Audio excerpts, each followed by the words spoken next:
Tayo po ay dumako sa isang mahalagang gawain po sa Panginoon at ito po yung tithes in offering. Ano? So, sino po ba yung pinagpala? Amen. So, lahat po tayo, kahit na nagkakaroon po tayo, kahit na mayroon po tayong problema ang pinagdadaanan, kahit na mayroon tayong nararanasan na struggle sa ating buhay, pero pag tinanong po tayo kung pinagpala ka ba, ang masasabi mo pa rin is Amen. Amen? Kasi sabi nga ni Job, hindi lang naman sa masaganang pagpapala tayo magpapasalamat sa Panginoon. Bagkus kahit sa pagpapalo din po na ginagawa po ng Diyos sa atin, is marapat din po nating pasalamatan. So ito po yung binigay po yung salita po ni Job na talagang kung iisipin po natin lahat ng mga pinagdadaanan po natin is hindi pala dapat na iano yung sarili mo. Bagkus ito pa rin po yung magiging papasalamat mo sa Panginoon. So ano po ba yung pagbibigay? Will you giving this earn eternal life? It is considered a powerful response to the love received from God. By giving back to Him, we show gratitude for His abundant love and reflect His character to be world.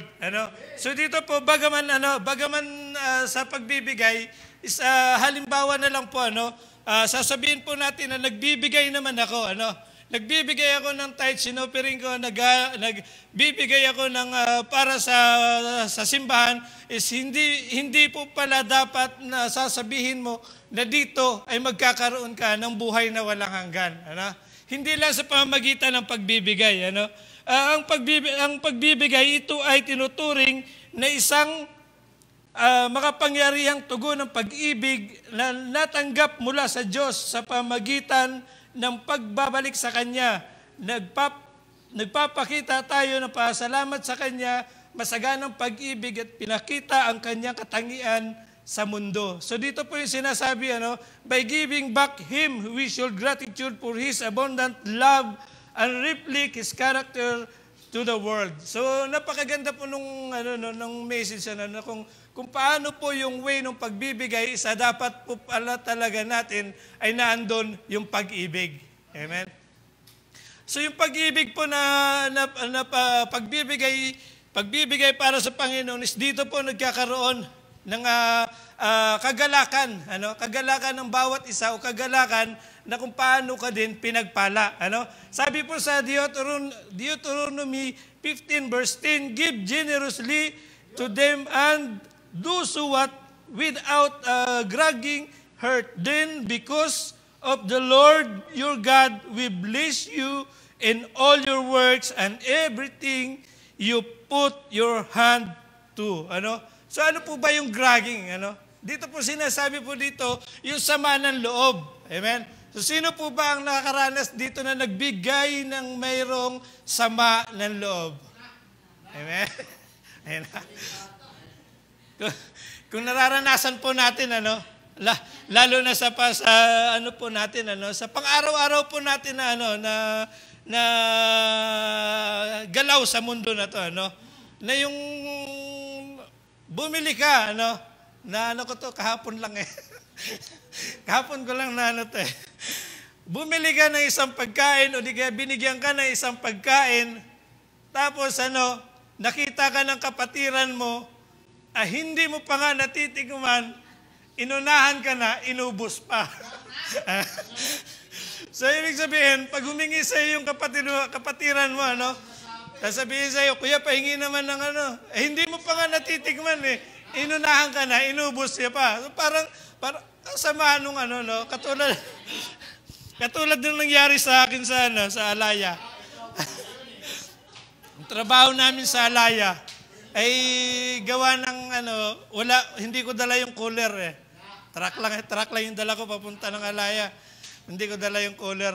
Tapos may shutdown kami ron shutdown kami sa kuryente, 2 company.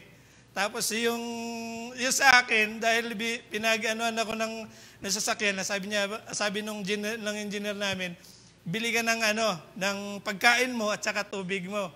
So pagbalik ko doon sa site, nakita ng ibang kumpanya, ni Pali. Ni Pali. Nakita niya yung dala-dala kong tubig. Sabi niya, Sadiq, Jim Muya. Hindi ko pa nga nabubuksan eh. Hindi ko pa nabubuksan yung tubig. Sabi niya, Jim Muya. Tapos ininom nila, 4 sila.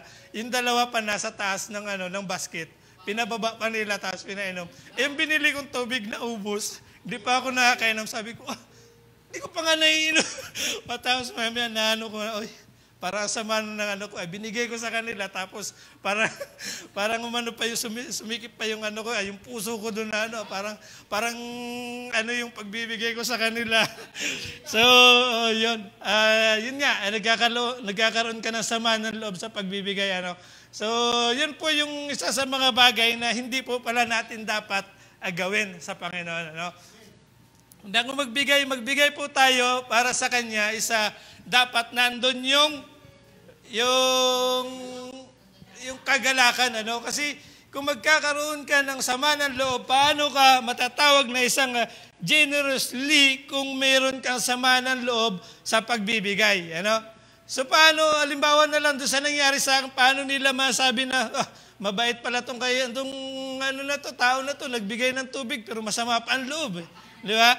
So hindi nila masabing generous kasi nagkakaroon ka ng sama ng loob. So sabi ni Lord na kapag nagbibigay ka para sa kay Lord, is naandun po yung kagalakan mo. Naandun po yung dapat magiging masaya, cheerful giver ka sa pagbibigay sa kay Lord, para naman yung binibigay mo is magiging banal po sa Kanya. Magiging banal po sa gawain ng Panginoon. So dito po at makikita po natin yung isa sa mga sarili natin na kung paano tayo magbibigay sa mga kapatiran is dapat ang pagbibigay natin sa Panginoon is buo po yung puso natin. Buo yung puso natin sa pagbibigay sa Panginoon, buong puso rin po tayo dapat na tumulong. So napakaganda po nung binibigay po sa atin ni Lord, kasi kung yung blessings ang pagbabasihan, hindi po si Lord nagkukulang sa pagbibigay sa iyo ng blessings. Ang pagkukulang ay nasa sayo dahil hindi mo alam kung paano siya pangahawakan. Amen.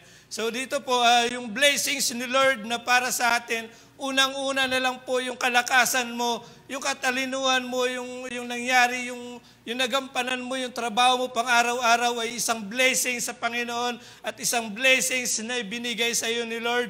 At yung pamilya mo na hindi nagkakaroon ng problema is a blessings na rin po. Bagaman isa po sa atin dito, merong pinagdadaanan pero hindi niya masabing hindi blessings. Kasi blessings kung pinagpalo man sila sa ngayon, may darating yung panahon na plano ni Lord para sa kanila. Amen? So, dito po, encourage to give an heart with joy, a gratitude. Remember that you giving impact God's kingdom and bless other, may be faithful steward of all God has blessed us with a given generous from their heart. So yun po, dapat yung pagbibigay po natin isa mula sa puso. So kaya kung tayo man po ay magbibigay ngayon para sa Panginoon, is dapat po natin i-declare sa ating sarili o dapat po maging po tayo na ito po yung pagbibigay po natin ay buong puso po. Amen? So yun na po.